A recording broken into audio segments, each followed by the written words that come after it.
Year 10 Trigonometry Exam Practice Question 3. Find the distance from one corner of this rectangular prism to the opposite corner, correct to 2 decimal places. So the first thing we need to think about is we are wanting to find the length from the top corner all the way down to the bottom corner, so this purple line. So to do that, we need to start by looking at the first triangle that we can see. And for that part, we've got the height, but we don't have this length right here, the base of the middle, from the bottom corner to the bottom corner. To do that, it creates us a smaller triangle of 3 centimeters by 10 centimeters. So we can use Pythagoras' theorem here to help us out. So Pythagoras' theorem is a squared plus b squared is equal to c squared.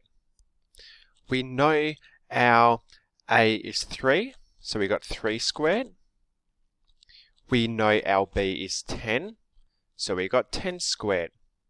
And that is equal to c squared. So 3 squared, 3 times 3 is 9, plus 10 squared, 10 times 10 is 100, gives us 109 is equal to c squared. To get c by itself, we need to square root both sides, and that gives me the square root of 109. The square root of 109 is 10.4. So I know now that this length right here is 10.4. Now I can see that I've got this purple base of the triangle, the height. I just don't have the hypotenuse. So again, I need to use Pythagoras' theorem.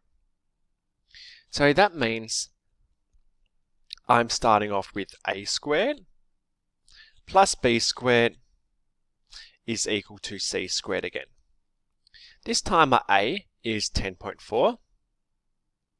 So 10.4 squared plus b, which is 5, so 5 squared, is equal to c squared. Now I know 10.4 squared is 108.616. I know 5 squared is 5 times 5 is 25, is equal to c squared.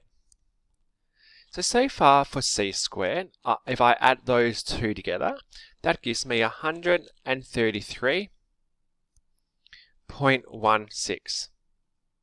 To get c by itself, I need to square root both sides.